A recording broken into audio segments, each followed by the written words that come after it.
So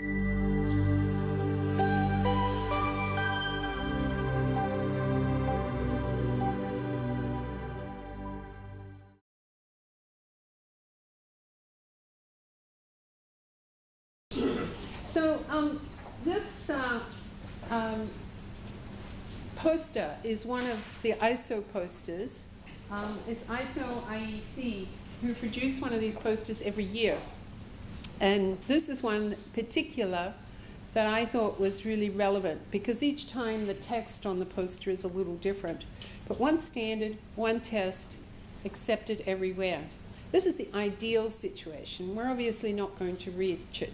But if you're in the business of trading, this is what you really want. You want to know that the regulator in the country that you're selling from is going to use the same tests, the same evaluations as the regulators in the country that you're selling to, so that nothing gets stuck, nothing gets caught in trade. So now I want you to imagine you have an incoming shipment that you are responsible for testing grain shipments coming in. And you're going to test that incoming, and let's say it's wheat, shipment for the key quality measures. This could be moisture, protein, ash, falling number perhaps. And these parameters will be outlined in the contract. Now all trade is governed by a contract between the buyer and the seller. And the results that you obtain are different to the results that the seller claimed. Maybe the seller said that the protein level was 14%. You test it and you come up with 12%. So now there's a dispute between the buyer and the seller. If you're the buyer, you're telling the seller that they didn't meet the contract. If you're representing the buyer, they didn't meet the contract. So most countries have a process or a protocol to resolve these type of disputes.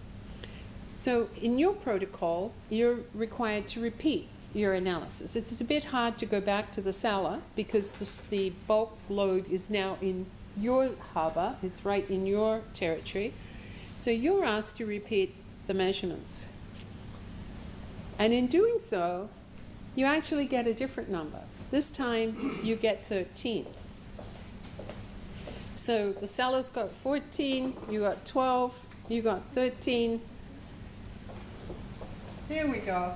We're here, we're here, we're here. Is this 12? Is this 14?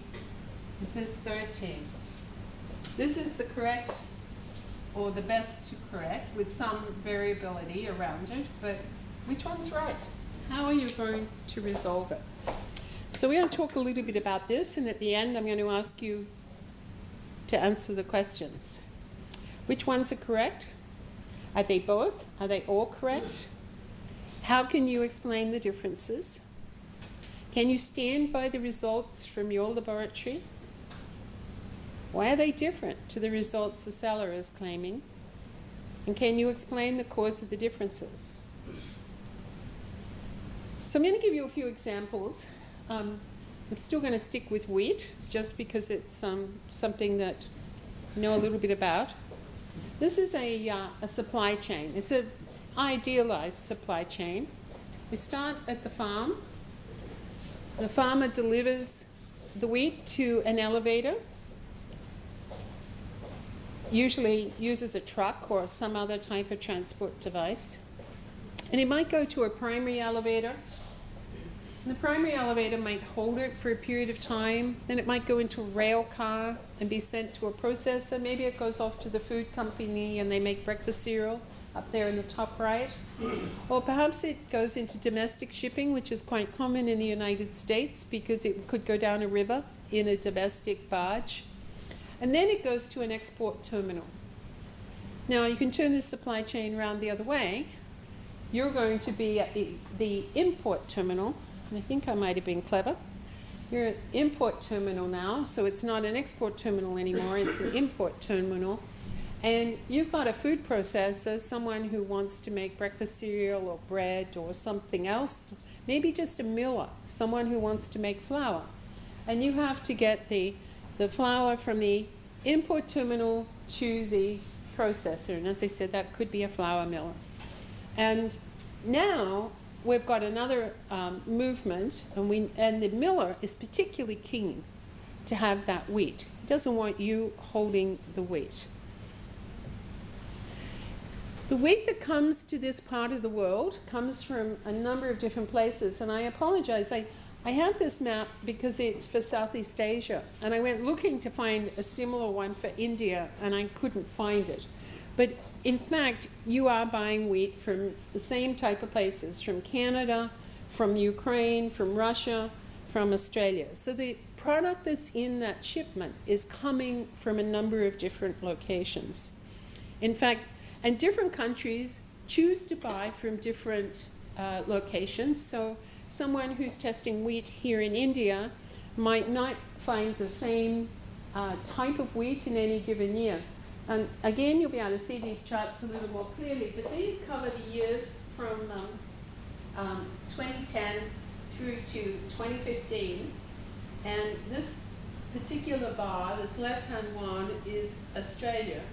And the height of the bars indicates how much of the wheat, percentage of their wheat, that Malaysia bought from Australia in any given year. And as we go across, I think it's Canada, even I'm having trouble reading them here. But essentially this is the US, so they might buy from one. And what has happened in the region, and what is going to continue to happen, is a change in the supply profile. Not only is the wheat purchasing going up, in Indonesia it's going up 7% a year as there's acceptance of European-style breads, and the demand for flour and flour products is going up. But what we had was traditional wheat exporters like Canada, Australia, the US, who have very strict grain quality standards. They take a lot of pride in being able to define the wheat, and they usually sell the wheat in single grades or lots, so that you buy wheat from Australia, you'll get a certain grade of wheat. And now what has happened is that they call it the Black Sea wheat. There is wheat coming in from the Ukraine and Russia, which doesn't follow the same standards in terms of cleanliness, or wheat's allowed to have 10% foreign material. So you can have 10% of stones and bugs and chaff and everything else in the wheat load, and that meets the international grain standard. There are standards for most of the grains, the Codex standards, which sort of overarch all other standards. Individual countries can have standards, but the Codex standards, and most of them are very straightforward. They give you a simple, this is how clean it should be, this is the level of identity, it should have this level of protein, or it should have a defined level. But what is coming in from the Black Sea area is not as clean, but it's cheap. And so what is happening is that the buyers, the people in the flour mills and other places that are buying wheat, are prepared to buy the cheaper wheat and then clean it themselves. And might have slightly different performances. I was talking to a flour miller from Sri Lanka who told me that he's worked out that he gets reasonably good performance if he buys Australian wheat, and then he takes 10% of his wheat from the Black Sea area, and he can still run a successful flour mill with that. But that's 10% cheaper. And so to someone that's producing flour, that's a very important factor. So sometimes the quality is not so important to them. This is India, and I may have to read it off here. As I go from the left, the tall yellow one is Australia. So this is the wheat, and these are the years. This is Australia, and also India is now starting to buy. It's these little bumps here. Is starting to buy from the Black Sea area. And this is the wheat that is actually imported by years. You can tell that some years, presumably because there was a good crop in India, or there was no money to buy wheat, then it goes down. But this goes from, that's 2016, it starts back in 1960. So this is, things are not always a smooth line. It just depends on the needs and the availability of funds to purchase. And this is a different view, different set of data to that. And I think this is 2015. And this is Australian wheat that's coming in here. And this is France, actually, Argentina. So depending on trade relationships between countries, people tend to buy from different areas. These ones in the middle here, these little bumps that you can hardly see, this is Russia and Ukraine. So some of that Black Sea wheat. So what do we talk about when we talk about flour quality? Well, these are the standard tests that flour mills run. They run protein, ash, falling number, which is a measure of the viscosity of the starch in the grain. And these are important to the buyers. And these are important measures, and they may or may not be included in the contracts. The contracts will say they will have the safety factors in them, and I'll get to that in just a minute. So grain standards are specific to the commodity. The grain standard for wheat is not the same as the grain standard for oats and barley. In fact, Codex is currently working on an international standard for quinoa. Bolivia has asked for there to be a standard developed, and it's going to take a couple of years to get into place. While there might be an overarching standard, the importing country has their own regulations for quality or quarantine, usually very important for quarantine, but may also have regulations around quality. And there will be the relevant food safety laws, which may come from Codex, but they could also be local food safety laws.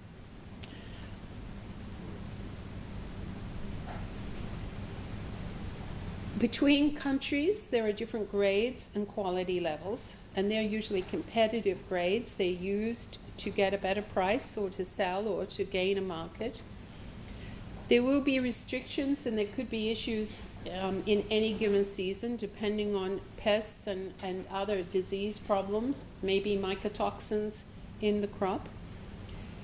There are overriding protocols that can handle this. Usually the Codex Alimentarius is the one, but there's also the Cartagena protocol, which actually helps in the area of not GMOs, but living microorganisms, which is a component of the same. It has an overriding trade requirement, although it's not actually operating. It's almost there. It's got enough countries have signed it that it is about to go up. And then it can also include as to, it could be limited by the amount of the storage system. How much space is there? Is it possible to segregate, or is all of the grain commingled? And then there will also be environmental, land protection and quarantine laws. So just keeping in mind what a standard is, well, it's a published specification. It has a common language. It'll be a technical specification or some other precise criteria, and it's designed to be used consistently as a rule, a guideline, or a definition. And these standards are set by governments usually. They can be national governments or regional governments. They could also be set by intergovernmental agencies or standards development organizations like AOAC or AACC. Trade organizations. There's an organization called GAFTA, G-A-F-T-A, which is a grain trading organization, which has a worldwide network of laboratories that are certified to test grain. They usually use the same methods. They might take an AACC method or an AOAC method, but if you're into a dispute, it would be a GAFTA laboratory that would probably be used. And in some cases, particularly in areas where they're new and developing, there might be an industry or a scientific society that produces a new method.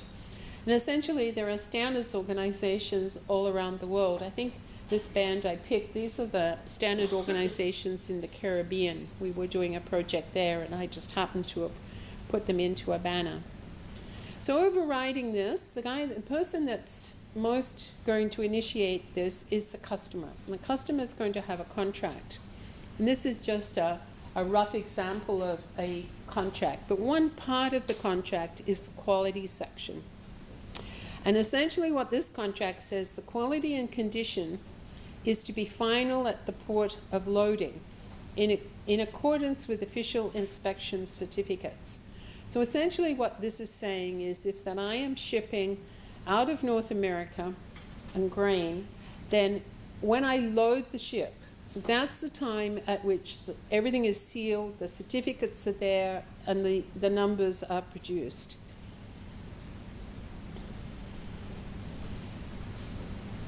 They can actually appeal the certificates that are put on at the port of loading if the seller doesn't agree with the official inspection.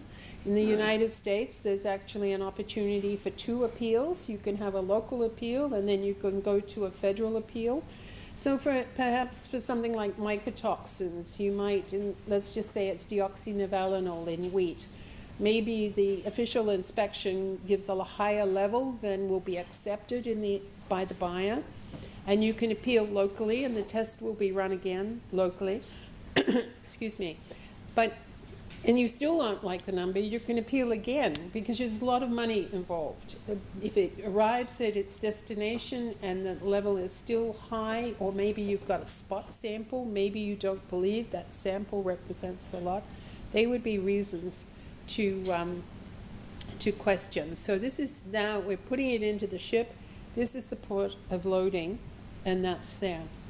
Now the buyers and the sellers understand that there will be errors in the system. No sampling and testing method is absolutely perfect.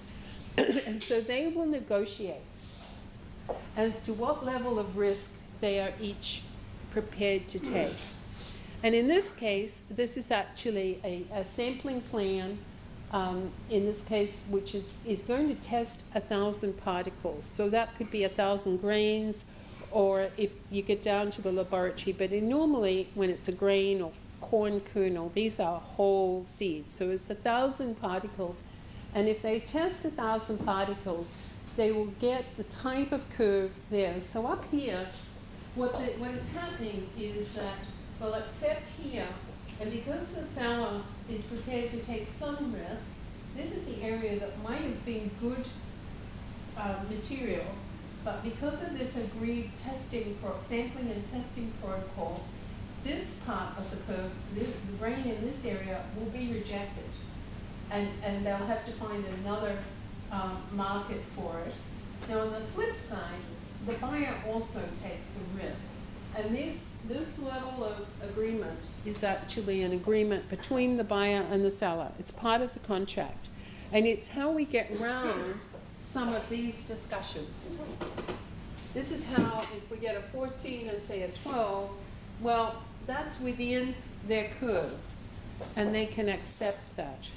But this, again, it's a contract, it's not a regulation, and it's an agreement between the buyer and the seller. So every time we move the grain, every time we transfer it, is an opportunity to take a sample. It's rather hard to take a sample if we're in the elevator. It's so high, it's almost impossible. But when we move it, is an opportunity. So as we need to sample to get a test result, we want to take a representative sample. They're not random samples, they're representative of the load. We know that sampling is usually destructive, so we don't want to take too many samples. If we want to know 100%, we'll have to test the whole load and we'll have nothing left to sell. So we want to take the right number of samples, so it needs to be cost effective. And we need to be sure that it represents the entire lot. And there's never 100% certainty. we know, as I showed in that biocellulose curve, that there's always that space at the top and the bottom of the curve. Now, assuming that all of our samples are really particles or individual elements, so whether it's grain or flour, or in the case of the deoxynivalenol, it might be molecules in solution. They might be containers. That might be the particle size that you're looking at. A sample is essentially a subset of particles from the bulk. So it's a small subset. And due to random chance, the proportion of the positive particles in the sample may differ from the bulk lot. And it's a little like going to the casino or just taking a quarter or a coin and flipping it. And you know that if you flip a coin, you've got an option of heads or tails.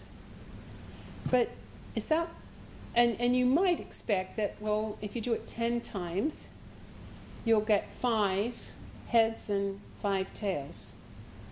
But because of probability, that never happens. In fact, what you tend to get is one time, or the probability is that you might actually get 1 head and 9 tails. So that only some of the lot will actually give you 5 and 5. I did this experiment in Bogota with the government regulatory officials from the Trade and Health Department, and I handed out quarters and asked them to flip them. And one gentleman got 9 heads and 1 tail. So it's very much it's statistics. It's not absolute. You can't guarantee it's going to go that way. But that's the way in which we take samples. That's effectively what we're seeing. The particle will either be positive for the analyte or it will be negative for the analyte. So if we were looking again at the example of mycotoxins, how many in a sample of 100 kernels will be positive? And we're looking at 2 milligrams per kilogram. Well, here's the 100 kernel thing. So only 18% of the time will we actually hit the true value of the lot. If the lot in the bulk is 2 milligrams per kilogram, only 18% of the time will we get that true value. So again, we're seeing this difference. Sampling is going to affect the results that you get. This is the same. Now if we take a larger sample, this time we're going to take 800 particles or kernels, this will actually tighten up that curve, and you will get 48% of the lot will actually, the analyses will actually reflect the true value. So this is where your sampling plan comes into play. You probably would be much happier knowing that you're getting the true value or closer to the value about 50% of the time rather than just 20% of the time. And this is the type of theory that sits behind the sampling plans that have been developed. And I don't pretend to be a statistician, but it's important that we understand that these plans have been carefully used. So, and this is a problem when you've got low levels like mycotoxins, because some samples will obviously be below and some will be above, and I'm going to skip a couple of these, but except to say that the sample is really driving the results. If you don't have the right sample, it doesn't matter how good your test method is. The sample is going to determine whether you get the right answer. And you can only increase your sample size. I went from 100 to 800. You can only increase it to a reasonable amount. You don't want bags and bags of sample coming into the laboratory. You don't want to have to grind and test all of those samples. So there's only a certain limit that you can increase the sample size to impact it. Now this is just going back to how many times a truck might be tested. So this would be the grain that you'd expect in export. It's actually going to start at the farm over on the right-hand side, and every time it moves across the page, every time, so all of those trucks will be tested. So the number of times is actually tested before it goes into the bulk load. So when we talk about just taking a sample from the top of a bulk load, we really are taking a sample that represents the whole load, because the rest of the load has been sampled and tested before it actually reaches the final loading. So people talk about, well, we're only taking the top. You're just taking some buckets from the top of the load. But in fact, those are representative, because all of the quality traits and things that have been tested along the way. And I just threw in a couple of pictures to give you an idea as to how these trucks are probed. This is a truck over here on the left that's being picked up to an elevator. And this is the probe that's going into the bottom of the truck, and it will probe at a fixed pattern within the truck. That's actually the USDA GIPSA sampling plan, that it will sample. The grain will come up through the probe. It moves like in a vacuum holder and drops down over here. We're in the test laboratory, and this is the grain is coming down, and there's a riffler in this that will split the grain and make sure that he gets a representative sample, and he's filling canisters that will be retained. He'll do a test from the canister and then retain the canister. So this is the type of laboratory right there in the grain elevator that is used at the beginning of that supply chain. And these are other different areas. This is at the farm. There's an opportunity to test as they load the farm truck, as they move the farm truck. Coming down the river in the barges, these are actually official inspectors. They have the tops of the barges open, and they're sampling them with a probe, and he's actually laying the samples out along a deck, and the appropriate tests will be taken there. And then the final one is loading a ship, and again with moving grain, it's an opportunity to sample.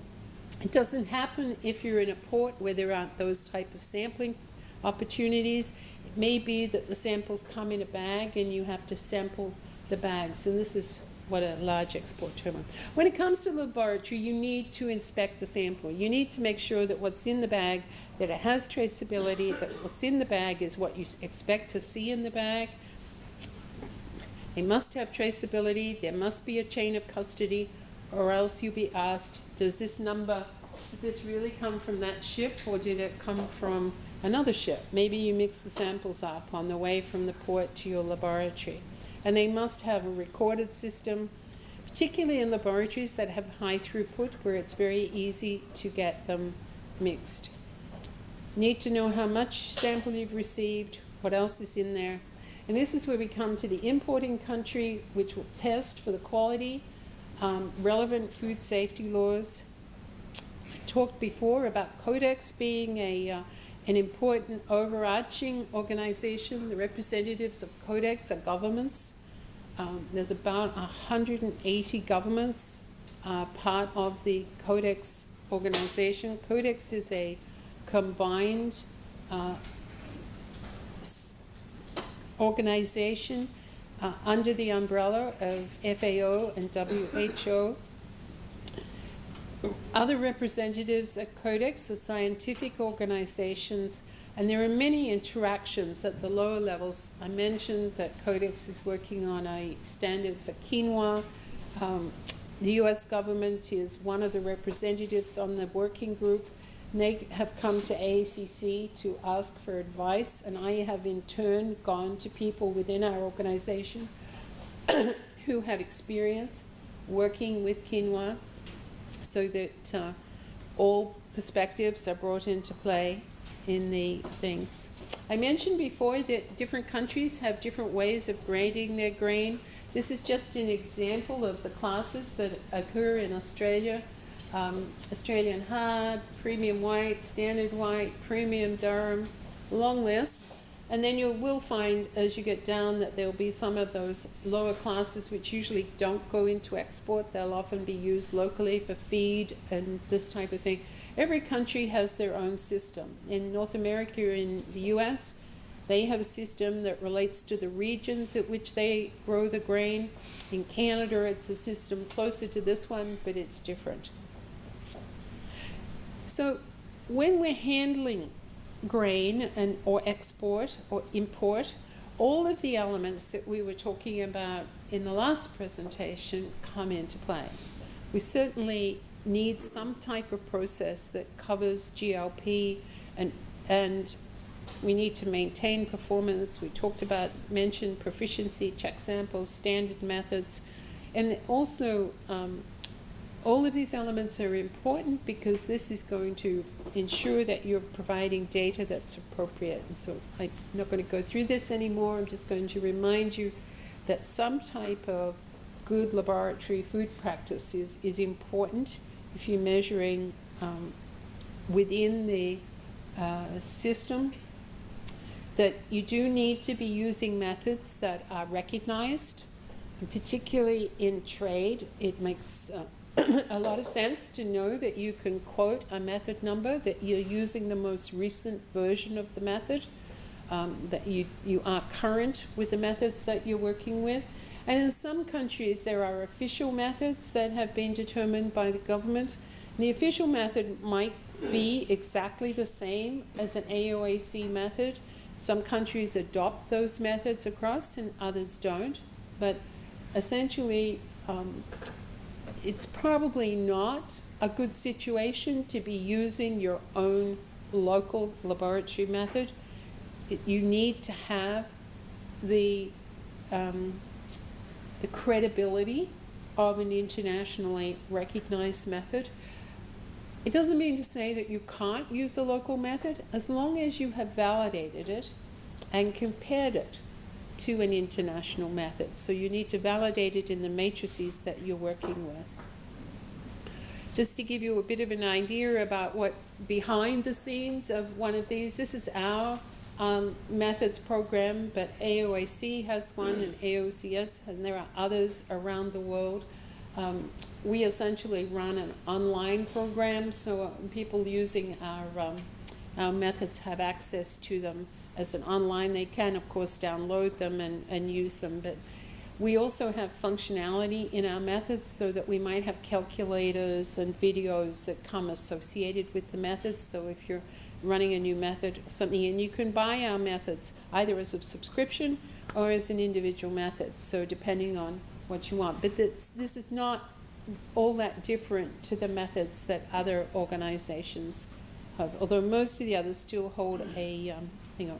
I mentioned check samples, and I think these are really important. If you are looking to compare your laboratory, which one of these is right?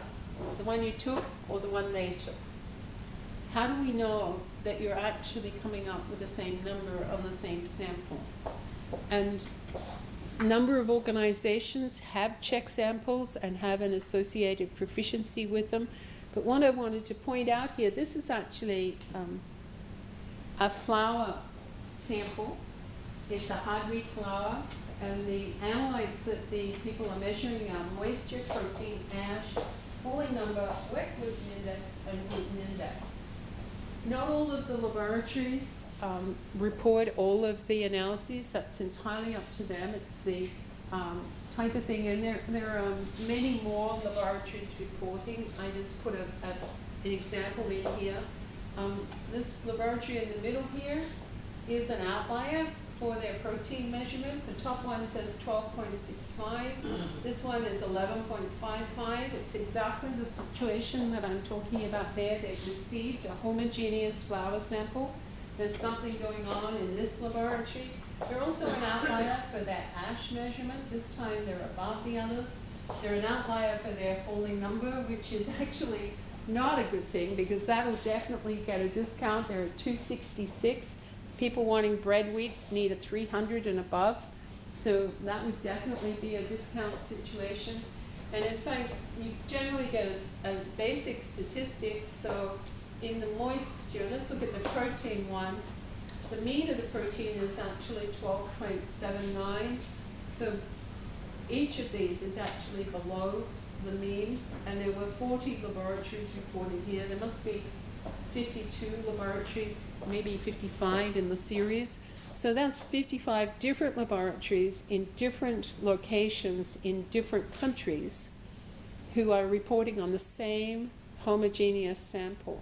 So this is a way you can compare how your laboratory is performing with respect to other laboratories. And it's this type of thing that is very important when you're in a trade situation. You need to know if every time you get a sample, you're below. And so it's important that when you get the results of this analysis, that you actually do a root cause analysis if you're below. You need to find out why it is you're below. Maybe your instrument is calibrated incorrectly.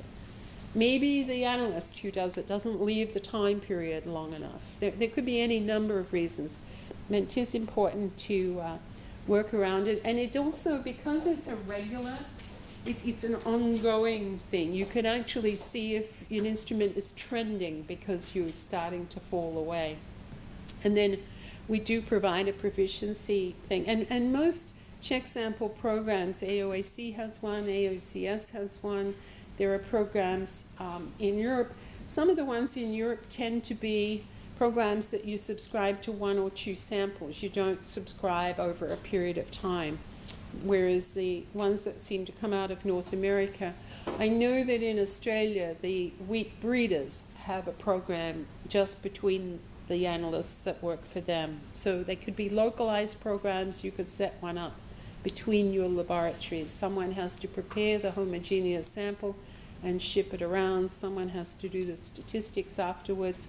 But it is important that if you're trying to keep yourselves in the same, getting the same or as close as possible to the same numbers, that you consider something like this. So the results are reviewed. What you do with those results is entirely up to you.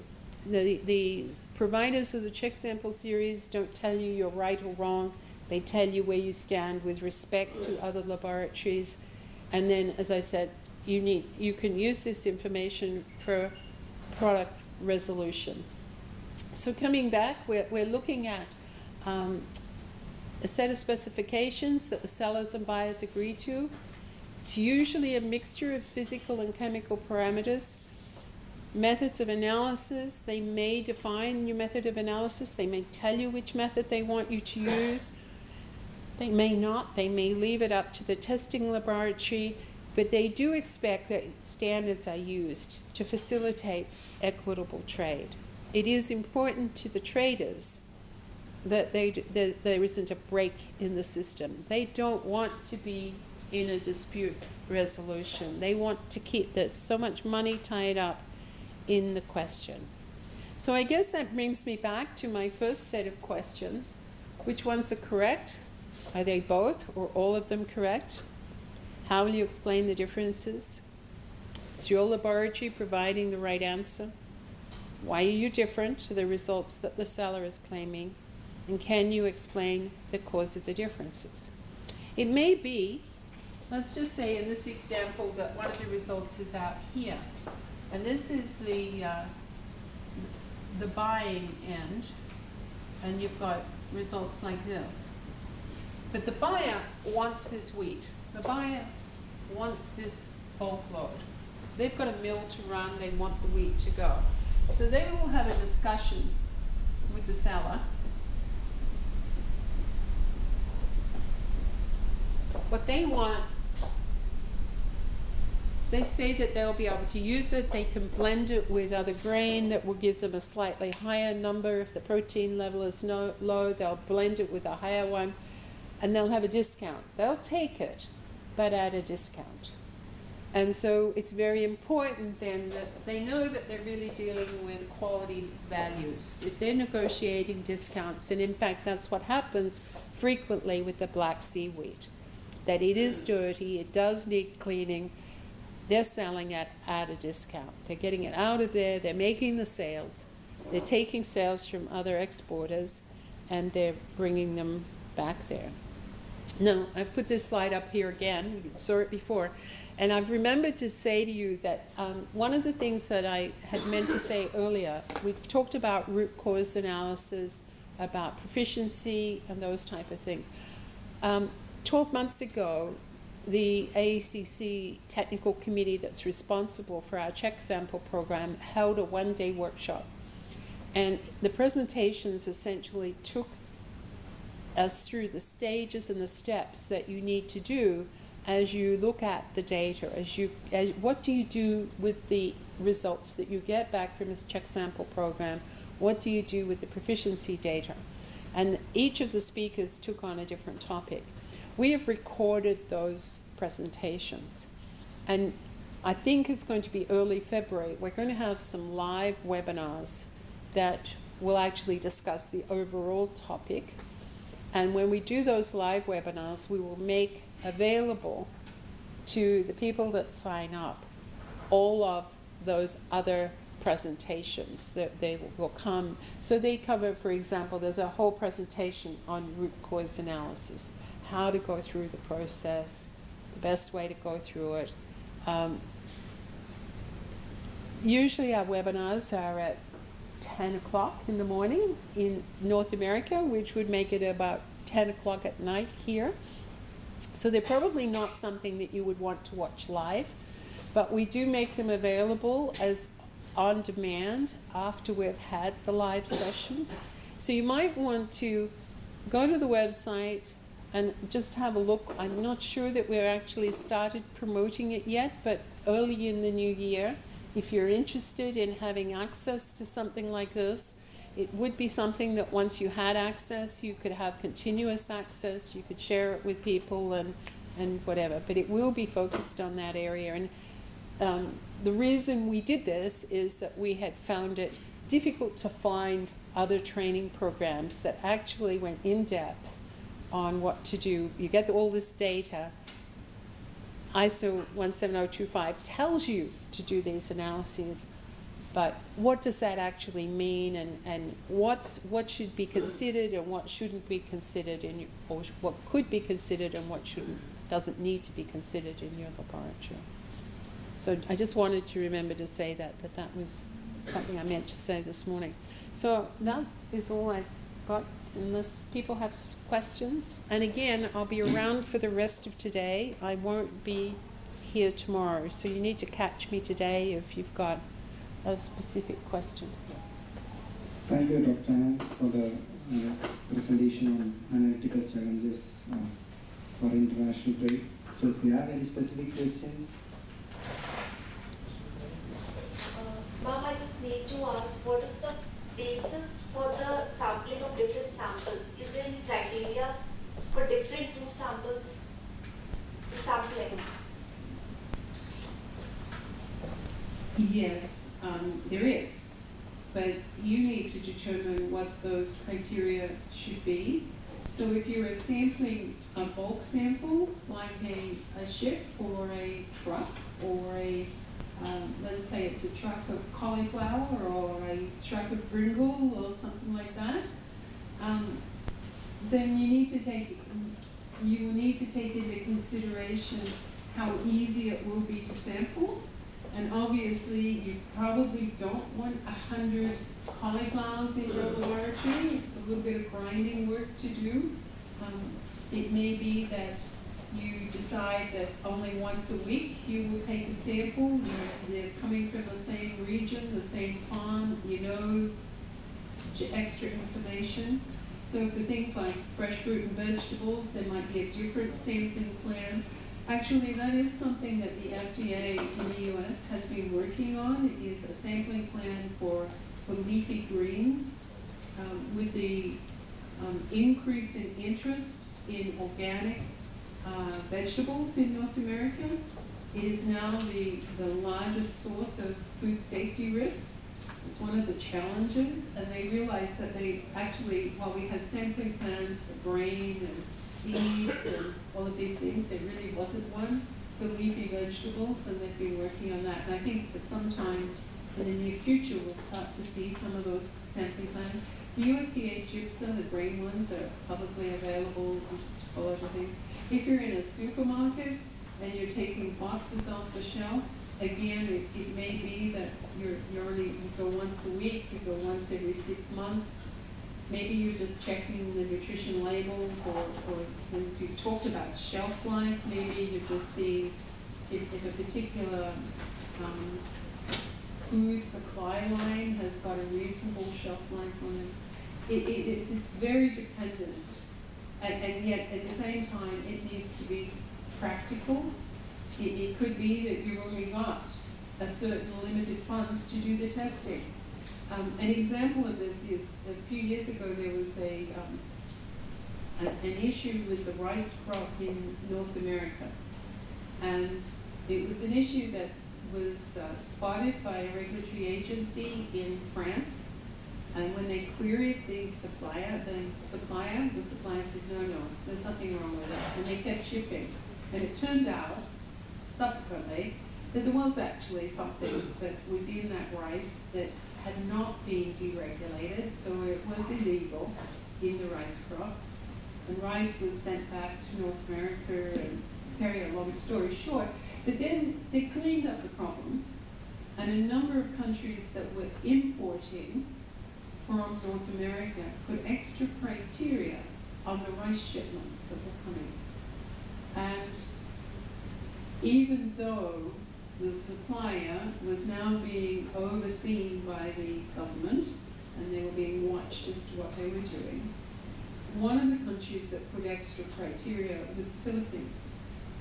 And they actually sent an inspector from the Philippines to the US to watch the rice ship be loaded. The rice was in bags, and it was loaded in that port in New Orleans that I showed the picture of. And the same ship was met when it reached the Philippines, and every bag that had been sampled in the US was sampled again.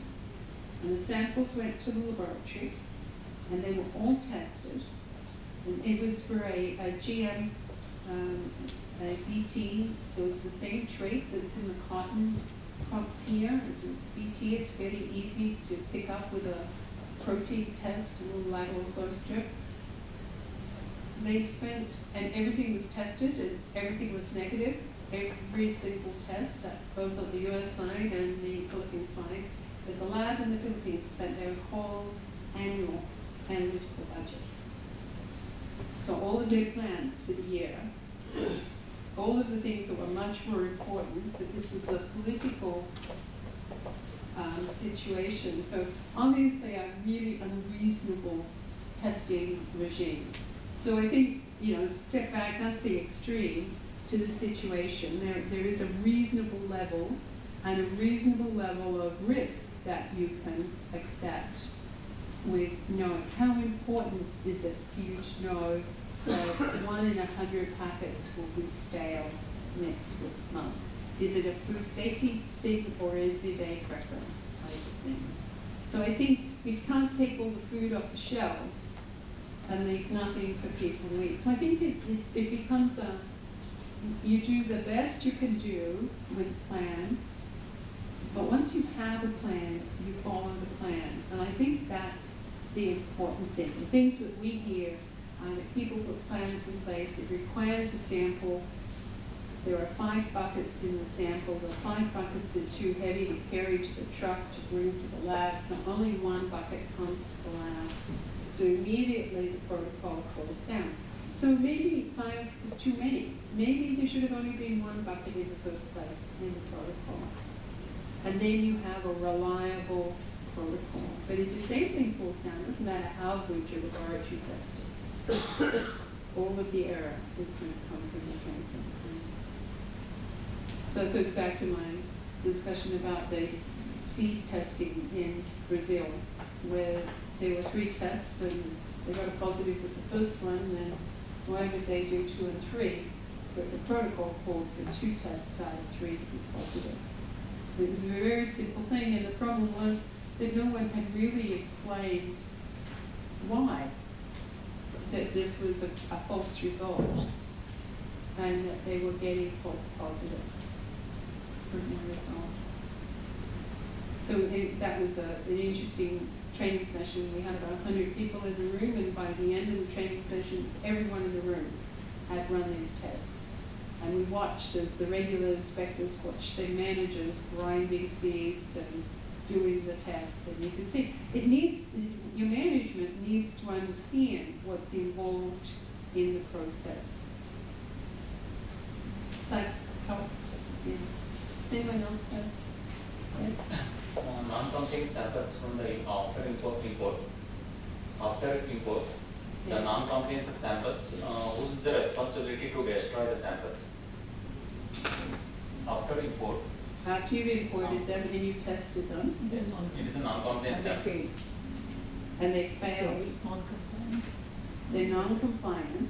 Non-compliant. So is anyone, is there It is an, not conforms to standard samples. sorry? They're- Not conforms to standards. The samples. So they don't meet the standards. What is the responsibility to maintain the samples? Destroy the sample. To destroy the samples? That is totally dependent on your government regulations. I would think that normally there'd be an expectation that you would keep the samples, you would keep a retained sample until the dispute was resolved. If it's non-compliant, then there will possibly be a discussion. I suppose if I think back to those fish samples sent to Japan, it would depend on how badly they smelt, I guess, as to how long you want to keep them. But you would freeze them, and then they would be available for testing in a dispute resolution. It may be that the whole load is now non-compliant anyway, and for other reasons. But with a grain sample, and as long as you don't have large quantities of them, that you may have a protocol that says I keep them for 3 months, or I keep them for 1 week, depending on what happens to the product. If the product is non-compliant but still accepted by the buyer, let's just say it's flour and it's riding a little low in protein, or maybe it's riding a little high in deoxynivalenol.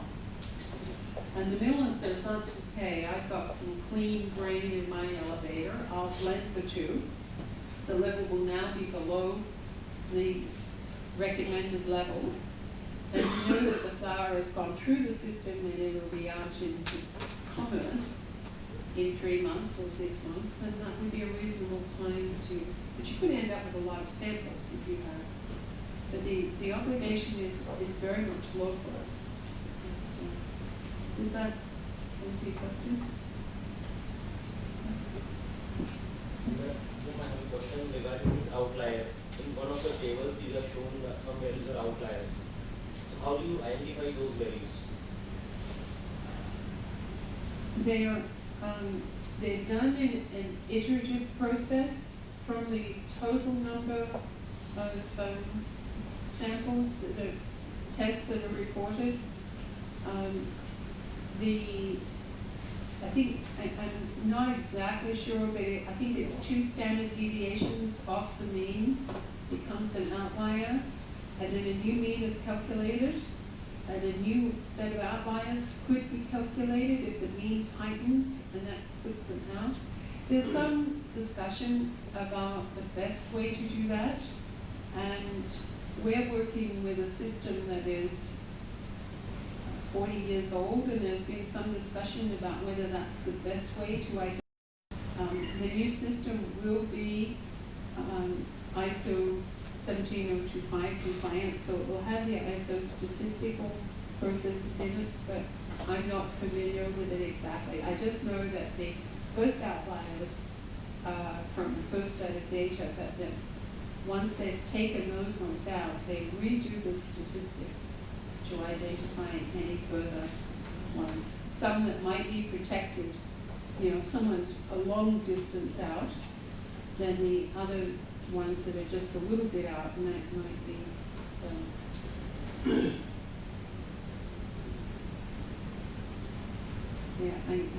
if you really needed to know, I could get a statistician to tell you exactly, but what the statisticians tell me is that there is some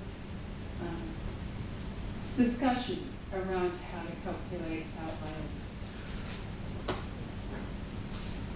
I must admit, when I see them in the check samples, I see all of our check samples before the reports go out. I see the tables and look at them. And in fact, we've got to the stage, because we've had so much turnover within the North American grain handling, milling business, we often see a result that's completely out. And in fact, we have someone actually phone the laboratory and ask them if that's really the number they want to report. And in some cases, they're quite determined. Yes, that's the number. In other cases, they say no, but we realized after we sent it in, and we didn't realize that we should call you and say, can you please update it? If they're still below before our cutoff date, then we do allow that. So we've had some communication, and sometimes that's purely that the person who's run the analysis and entered the results hasn't had good training, has really not understood. They've been put into a situation, they've been told to send the results. You know, the boss walks through the lab and says, have you sent those results, and walks out again. And the person does the best they can. And there have been some situations like that. Sometimes people just get the decimal point to the wrong place or put the wrong number in the wrong slot.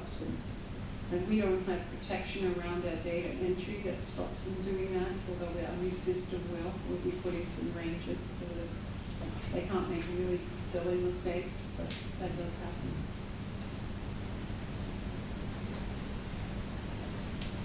Okay. As I said, I'll be around, and you can have any other questions, and please don't hesitate to ask. Thank you.